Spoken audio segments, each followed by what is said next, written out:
Então, Pronto, boa noite a perfeito. todos. Sejam bem-vindos ao nosso ciclo de seminários 2024. Nós estamos dando continuidade ao ciclo 1, Aprender a Fazer e Fazer a Aprender. Hoje é dia 16 de abril de 2024 e nós teremos um seminário apresentado pelo mestrando do Labim, Henrique Brandão, tendo como título Emprego de Modelo Farmacofórico para Prospecção de Compostos Bioativos.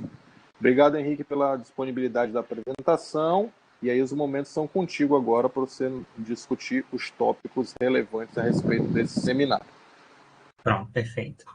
Boa noite a todos. Como já foi falado, meu nome é Henrique Brandão. Eu vou falar aqui principalmente, né, de maneira prática, como que a gente consegue empregar o modelo farmacofórico em si como ferramenta, né? Meu foco aqui realmente vai ser mostrar o passo a passo, mais do que a parte teórica.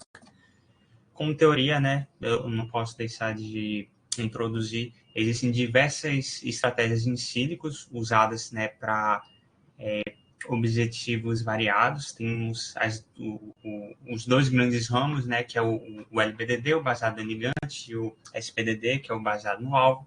E daí surgem várias estratégias, né, como a do QSAR, acoplamento, a dinâmica molecular e afins. Cada uma delas, né, ela consegue ter uma aplicabilidade diferente.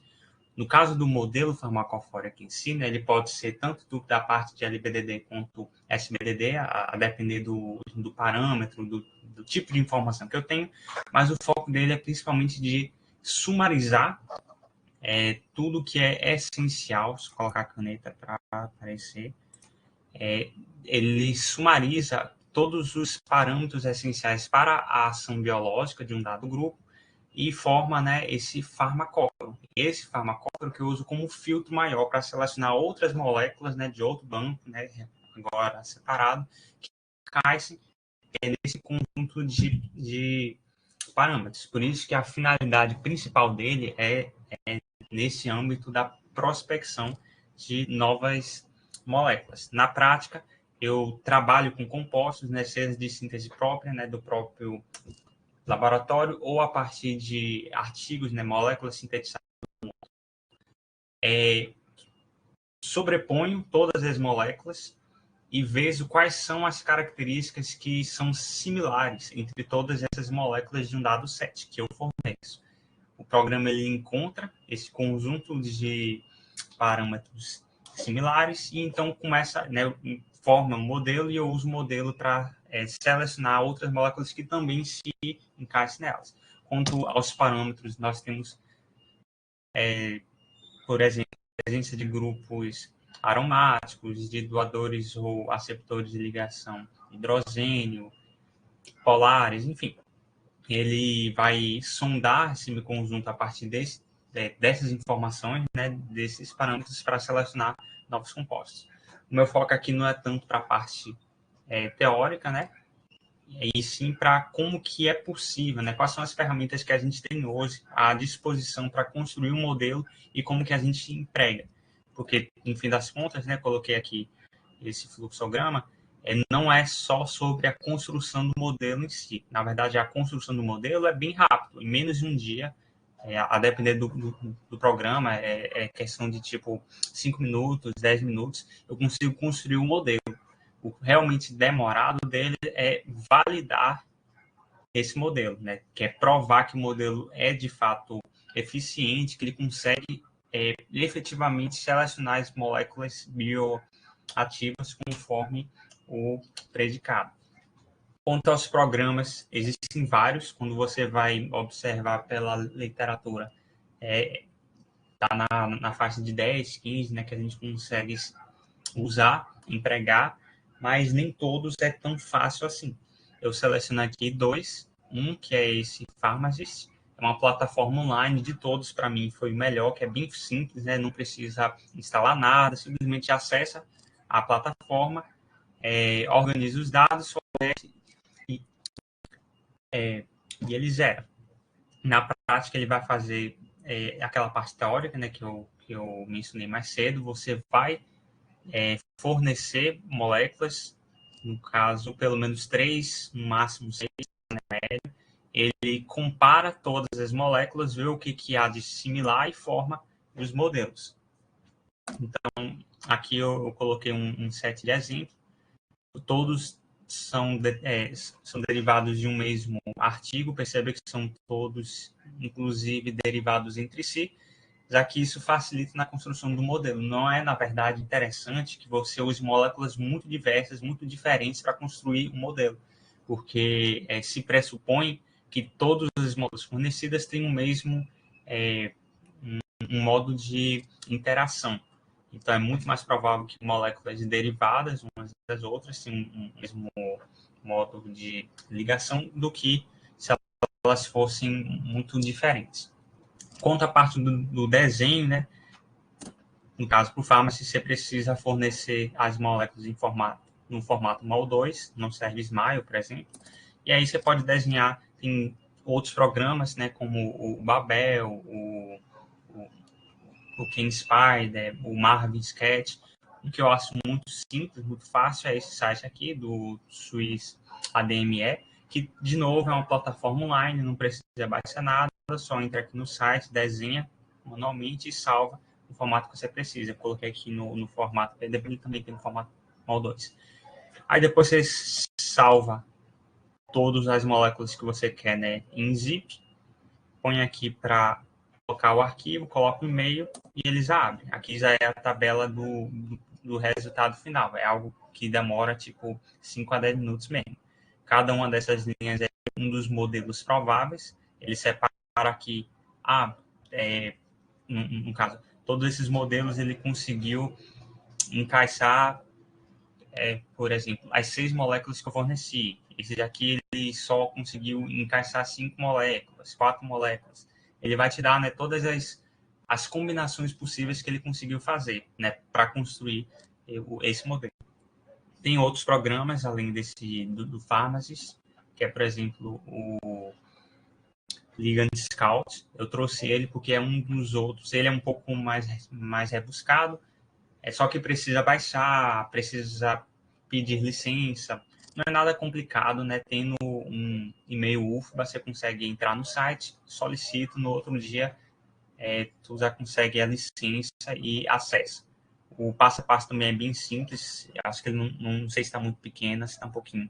Ele tem um setor que é só para formação, no caso, de um modelo farmacofórico baseado no alvo, baseado e baseado no ligante e outras funções. Seria só da tela inicial e aqui no baseado em ligante, joga, né, pega o arquivo MOL2, joga na tela, tem uma setinha aqui, um círculozinho que é para minimizar as conformações, só para o próprio programa definir qual a conformação, no caso, o mínimo energético de cada uma das moléculas, e uma outra aba aqui para construir o modelo. Também é algo bem simples, bem direto. Logo depois ele gera todos os modelos aqui, e aí dá para salvar um por um para empregar nas outras etapas. Bom, para construir o modelo é só isso. É bem simples, bem rápido. A questão mais demorada mesmo é como que eu valido esse modelo. A forma estatística é gerar esses 3 grupos aqui. O primeiro é um grupo decoy, então eu forneço moléculas ativas, eu tenho um programa que vai gerar moléculas inativas, né, estruturalmente diferentes, para avaliar se o meu modelo consegue distinguir as moléculas ativas das inativas. Então, eu forneço a molécula, jogo num programa, como é o caso desse LUD aqui, também uma plataforma online, forma um arquivo, joga, ele mesmo zera, e aí te dá o resultado como uma planilha Excel, já com todos os decoys junto das moléculas ativas que você forneceu. E depois, em outro programa, vou falar mais para frente, você testa, né, se realmente seu modelo consegue distinguir quem é o decoy e quem é o ativo. Outro grupo é esse do controle interno.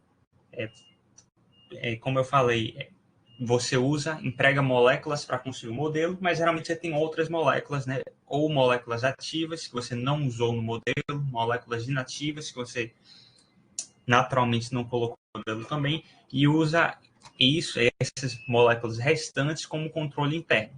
Então, o decoy é formado por uma plataforma, o interno são as outras moléculas que você não empregou para a construção do modelo.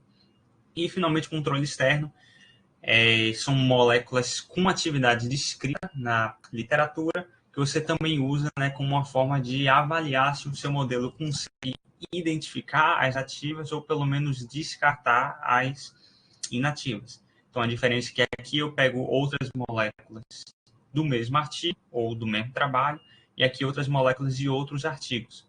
Essa coleção pode ser manual, né, você visitando artigo por artigo, ou tem plataformas aqui também, né, online, esse QMBL, que eles por exemplo, eu quero moléculas que inibem a beta-lactamase. Ele agrupa, né, todas as moléculas descritas, um banco de dados muitas vezes bem robusto, na casa dos milhares, enfim.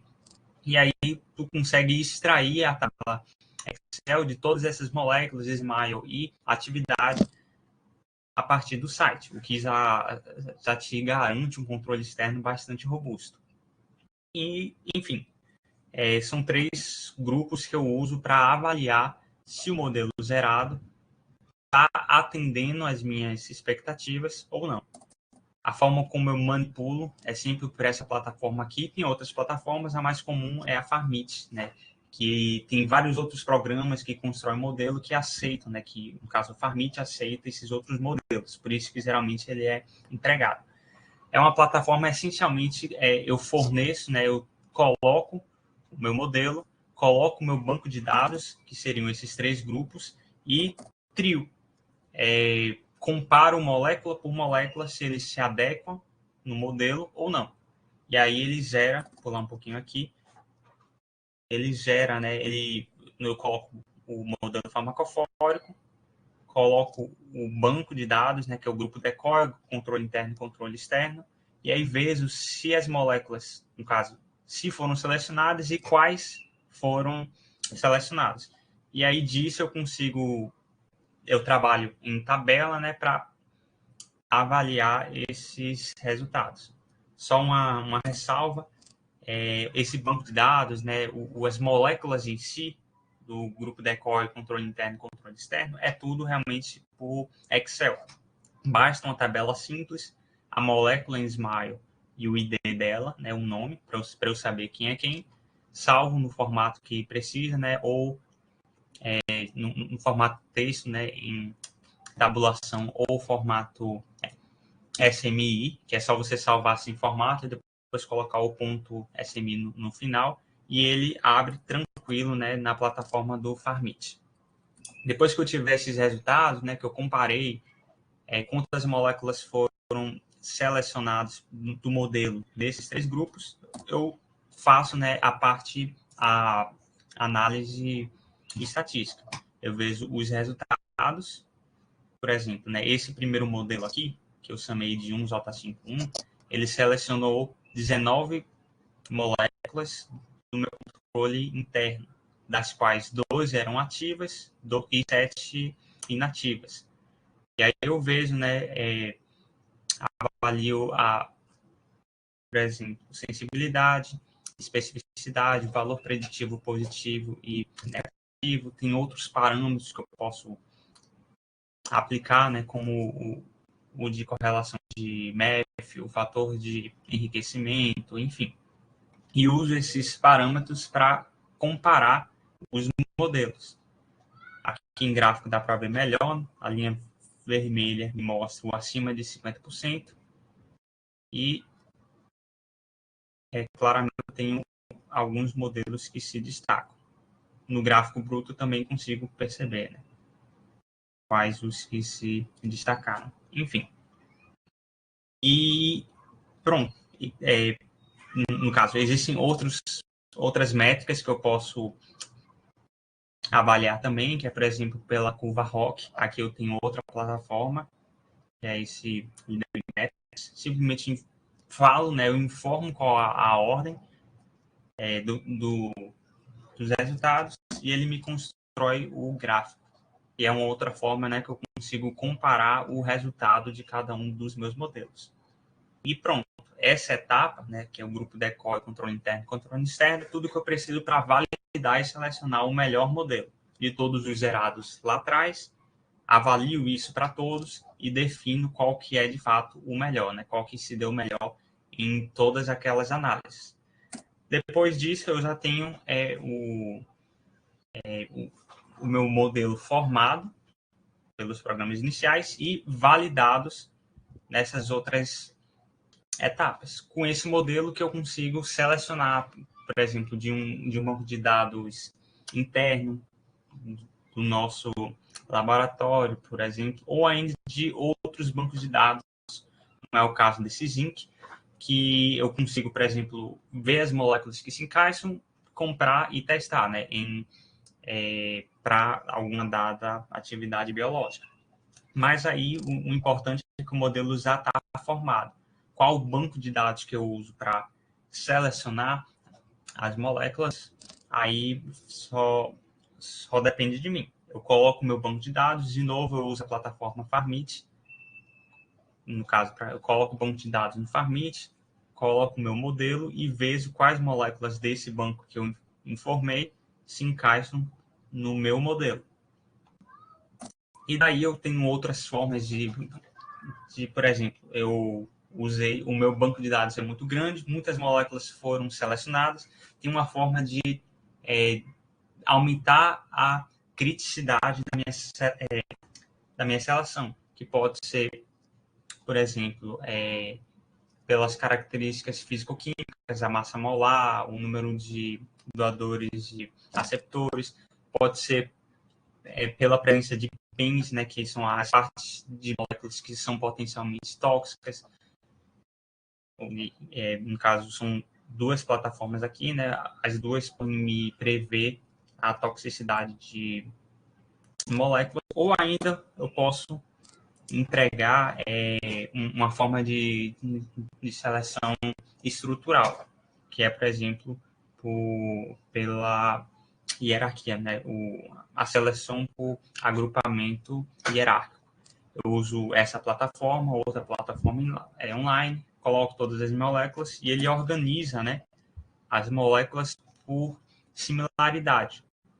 Aqui eu tinha colocado, no caso, um exemplo, né, que eu peguei o melhor modelo, selecionei de um banco de dados, esse zinc, e o número de moléculas selecionadas foi muito alto. Por isso que eu coloquei outras etapas, né, outros critérios de seleção para ter um número inferior.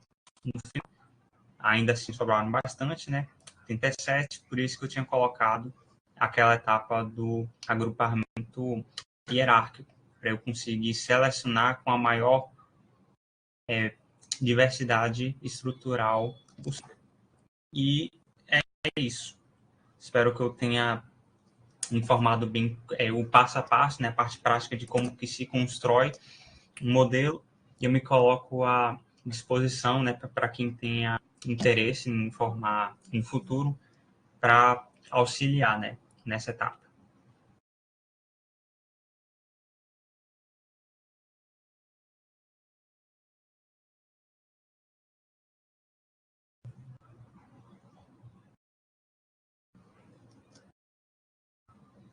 Ok, Henrique, obrigado aí pela apresentação. É importante dar esse panorama e lembrando da proposta do seminário, né, da gente ter o ciclo de aprender a fazer e fazer a aprender. Então, nesse contexto agora, a gente... Cortou o áudio.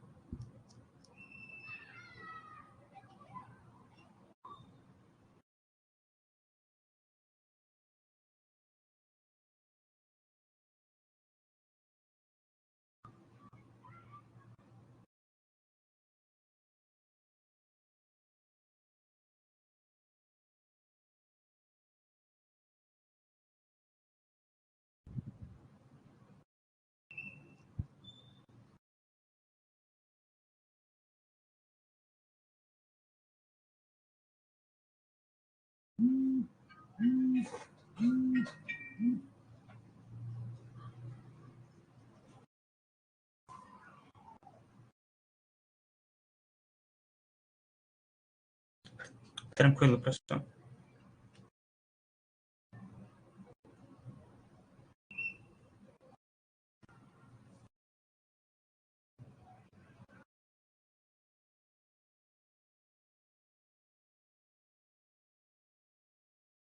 Pronto, sobre o número de moléculas, no caso, uma limitação da técnica mesmo. Eu acho que ele não sequer aceitaria se eu tentasse colocar mais do que 6. Pelo Ligand Scout, ele aceita mais, só que eu acho que ele só adicionaria mais parâmetros, né? Meio que tornando, tipo, o problema de colocar muitas moléculas é que diminui a probabilidade de eu conseguir construir um modelo que se encaixe em todas elas. Você vai ficar um modelo ou muito restrito ou muito aberto, né? No caso, muito genérico. No sentido de eu precisar selecionar muitas poucas características para conseguir encaixar todas as moléculas que eu coloquei. A alternativa ideal, né, se eu realmente quero algo mais tipo, que inclua mais moléculas, seria pelo QSAR. Mas aí seria outra técnica, acredito eu. E sobre a curva ROC ali foi só um exemplo mesmo. E quando, tipo, na construção do grupo decoy, ele constrói, no caso, ele informa 50 moléculas para cada, no caso, 50 decoys para cada molécula que eu informo. Aí, tipo, o tamanho total, né, global, depende só do número de moléculas que você dê. E aí acaba sendo mais robusto. Idem para o controle externo. O exemplo que eu trouxe, que é justamente da parte do controle interno, ele é muito limitado pelo artigo. Né? Se o artigo em si, ele trabalhou com muitas moléculas, né, a ponto de você ter um controle interno robusto. Ou se o banco de dados inicial, vamos supor, né, das moléculas do nosso próprio laboratório, se é grande o suficiente. Mas é bem pouco comum, né, que um artigo, um banco de dados tenha muitas moléculas, né, para construir o controle interno. Ele geralmente fica nessa faixa de 20, 30 a 40 moléculas no máximo. Os maiores mesmo são o decoy e o externo. O externo maior de todos, né, porque tem muitos artigos que eu consigo entregar para a construção.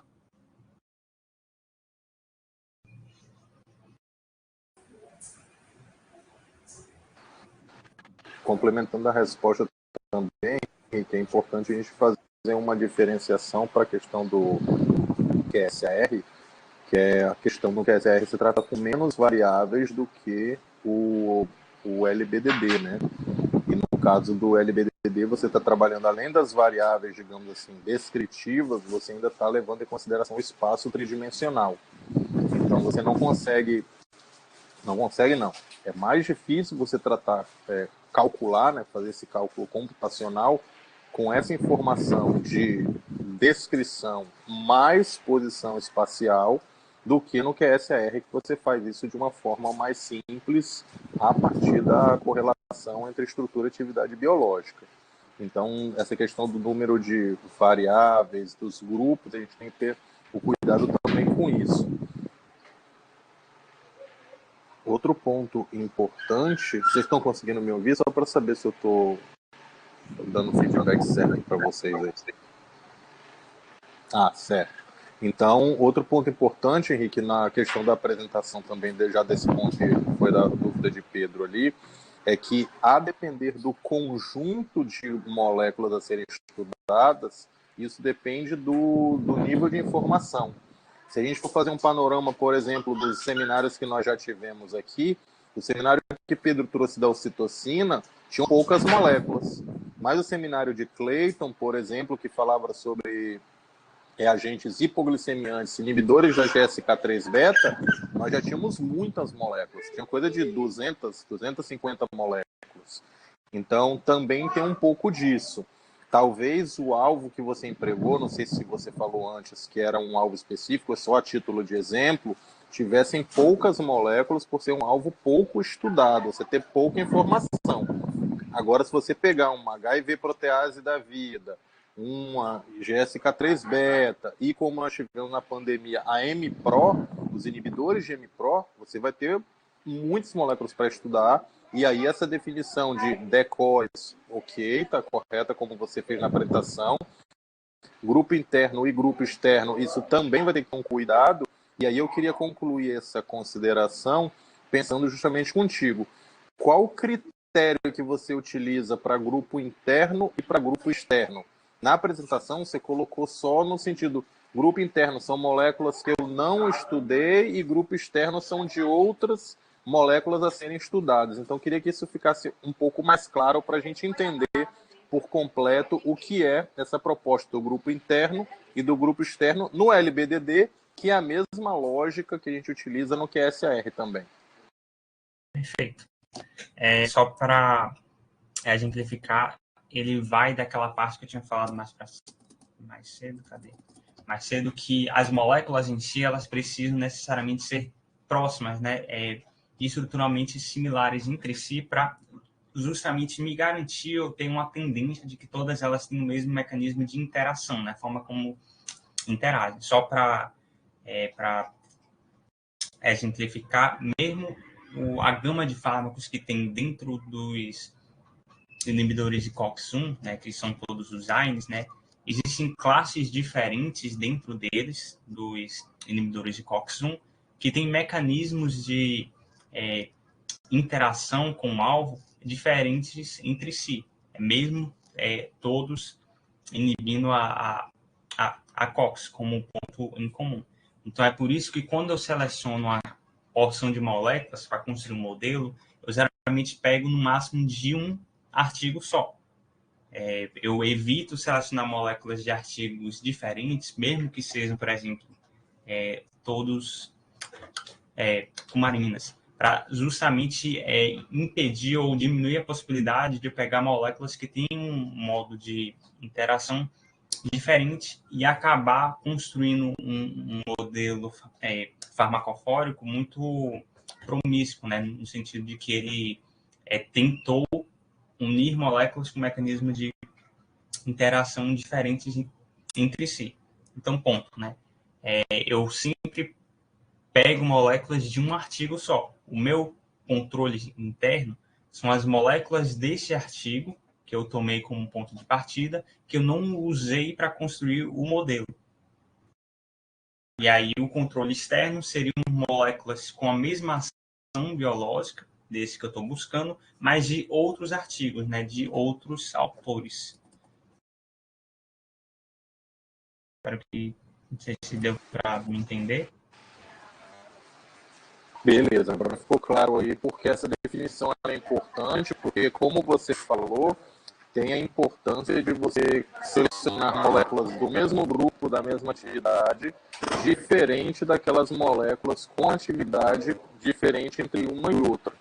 Porque além de você selecionar pelo mecanismo, pela atividade, é importante você tirar vieses que podem existir de um experimento de um grupo em relação ao outro. Exemplo, um grupo está trabalhando com tripanotiona redutase. O outro grupo trabalha com a mesma enzima que a tripanotiona redutase. Mas vão ter particularidades no ensaio frente à tripanotiona redutase de um grupo que vai estar ausente do outro grupo. Então, essa definição do controle interno e controle externo mostra esse cuidado que se deve ter na definição, na estação e principalmente na separação desses dois pontos, né, para análise que vão ser depois empregados aí para a construção dos modelos, tanto controle interno quanto controle externo.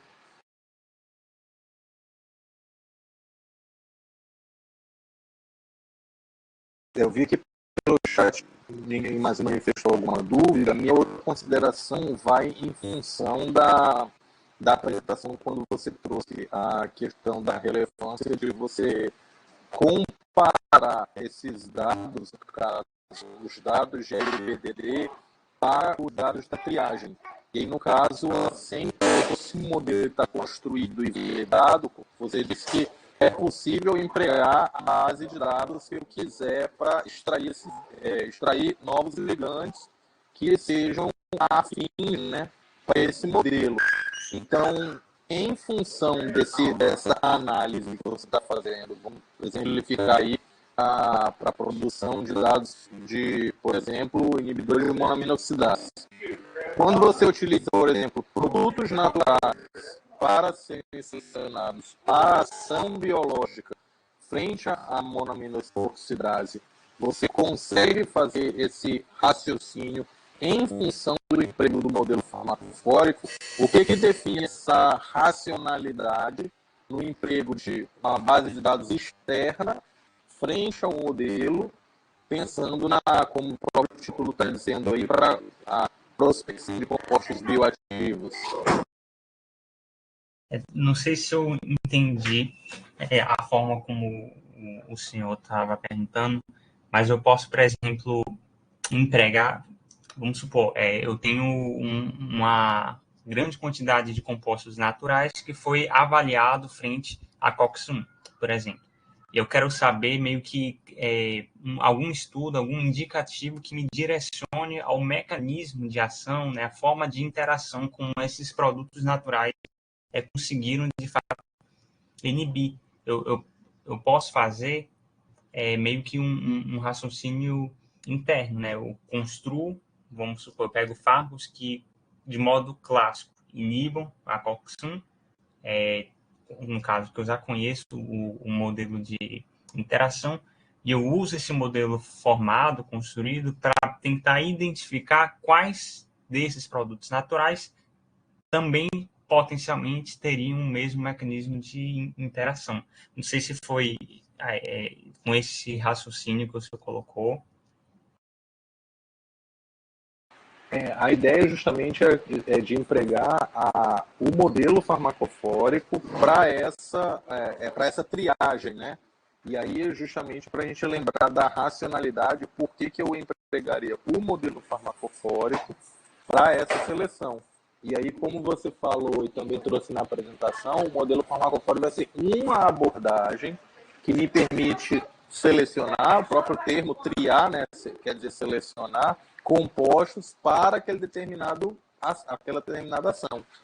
E aí o grande detalhe é que justamente se o modelo ele for bem construído, bem definido, como você mostrou as etapas aí, com determinados critérios para uma ação biológica X, eu vou conseguir respostas, ações, compostos bioativos bem selecionados para essa ação X. Então, o cuidado que eu tenho na construção do modelo, na elaboração, na análise e principalmente na validação, vai me dar uma qualidade de resposta bem consistente ou não. A questão do produto natural é só uma reflexão, porque devido aos produtos naturais terem uma estrutura mais complexa, é difícil você pensar no produto natural como um modelo farmacofórico. Mas a ideia do modelo farmacofórico é justamente essa, que você possa selecionar, como o próprio nome diz, as características que sejam fundamentais para a ação biológica. Esse é o termo do farmacóforo. Então, se eu consigo selecionar essas, eu consigo selecionar isso em qualquer base de dados, por exemplo, produtos naturais, direcionado para o meu interesse biológico, né, bioativo, por exemplo, COX, inibição de qualquer outra enzima aí. Então, eu consigo fazer essa relação a partir do conhecimento de quais pontos, quais interações, no caso farmacofórico, são interações, né? Quais as principais interações justificam essa atividade biológica. Então, a relação do modelo farmacofórico vai trazer esse ganho para discriminação dessas ações, principalmente com os compostos bioativos.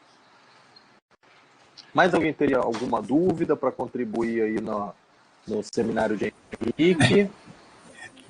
Olá, boa noite, professor. Boa noite, Henrique. Boa noite. Parabéns pela apresentação, bem esclarecedora. Eu fiquei apenas com a curiosidade ou dúvida, talvez. Você falou que um dos programas lá que você utiliza, ele usa só 6, você consegue gerar um modelo com 6 moléculas, correto? Isso, perfeito. Se você tiver, por exemplo, você fala que seleciona apenas de um artigo. Você pega um artigo, por exemplo, e ele tem lá, sei lá, um artigo de síntese, por exemplo, ele tem lá 50 análogos. Como você faria para selecionar de 6 em 6? Qual o critério que você usa, por exemplo? Pronto. Eu tinha até uma tabela que infelizmente não coloquei, mas, tipo, eu vou dar um exemplo, um caso de um outro trabalho que eu estava fazendo. Ele seria, esse trabalho que eu estava falando, que eu estava fazendo, é de um artigo que investigava compostos que conseguiam inibir a formação de biofilme por Candida albicans. Aí, naturalmente, o primeiro critério mais natural, né, da gente fazer a seleção seria dos compostos mais ativos, né, dos 50, você vê aí quais que os 6, 5 mais ativos dentre eles, e usa eles para a construção desse modelo. Um outro critério que você pode entregar é pela diversidade estrutural. Por exemplo, vamos supor que os 5 mais ativos, na verdade, eram todos muito próximos, a diferença de um carbono, de um halogênio apenas entre eles. O modelo formado a partir desses 5 vai ser muito próximo, né? Já que as moléculas entre si são tão próximas entre si que o modelo seria meio que redundante. Aí eu posso também aplicar um outro critério para, além de selecionar os mais ativos, também selecionar, né, ter como critério as moléculas que sejam suficientemente diferentes entre si. E aí eu posso usar, por exemplo, aquela técnica do agrupamento hierárquico. Eu posso também, tipo, a depender dos dados, meio que colocar um outro tipo de atividade como um critério. Vamos supor, né? Eu quero moléculas que inibam a formação de biofilme, mas ao mesmo tempo que não tenham ação fungicida, né? Para meio que tirar o viés de que a ação antibiofilme dessa molécula, na verdade, foi simplesmente porque ela matou ou danificou o fungo, e não por um mecanismo intrínseco, né? Então eu coloco um critério, né? A necessariamente as moléculas não fungicidas ou com um alto valor de MIC, né, que é a concentração inibitória mínima, e que também tinham bastante atividade, né, para inibição de biofilme. Enfim, né, o critério basta que seja racional para dentro do artigo que a gente esteja querendo construir. Aí pode depender. Uma pergunta em cima disso, Henrique, a consideração no caso, a pergunta de Johnny bem pertinente nesse sentido, mas a minha dúvida é uma limitação do programa, da ferramenta que você utiliza, o modelo farmacofórico ele pode ser gerado com N moléculas, mas você tem uma limitação aí para a questão do programa que ele só utiliza 6, no caso. Pronto.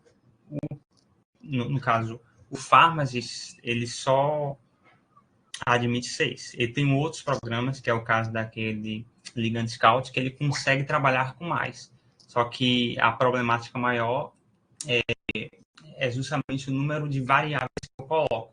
Se tem muitas moléculas, um modelo farmacofórico que consiga juntar, né, um modelo só, juntar todas as moléculas que eu forneci, acaba gerando um modelo pouco seletivo, né? No sentido de que ele precisou ser aberto o suficiente para enquadrar todas as moléculas que eu forneci. Um outro do tipo, eu consigo colocar mais moléculas, mas eu sempre preciso ter essa precaução, né? De não colocar todas a ponto de tirar a qualidade do modelo. Ótimo, tranquilo. É importante a gente ver porque tem ferramentas que são limitadas, como você apresentou aí o PharmaGist, e tem ferramentas que são mais abertas, como o Ligand Scout, que permite você colocar aí uma triagem na seleção, a construção do modelo com mais moléculas. Isso é importante. Mais alguma dúvida? Alguém teria para contribuir nesse seminário, falando sobre o modelo farmacofórico e o emprego no planejamento?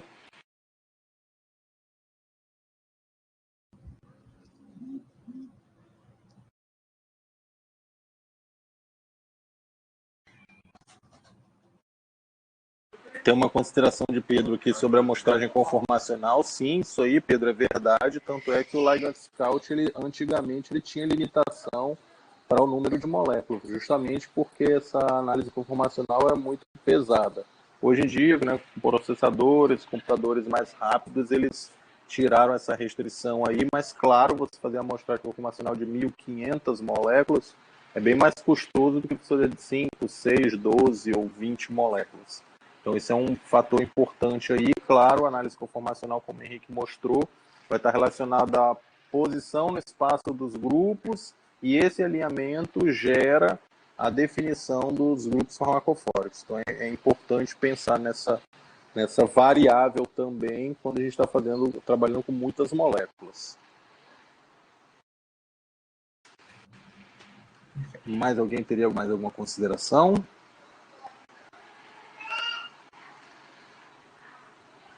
Ok, então agradecer mais uma vez, Henrique, pela apresentação de hoje.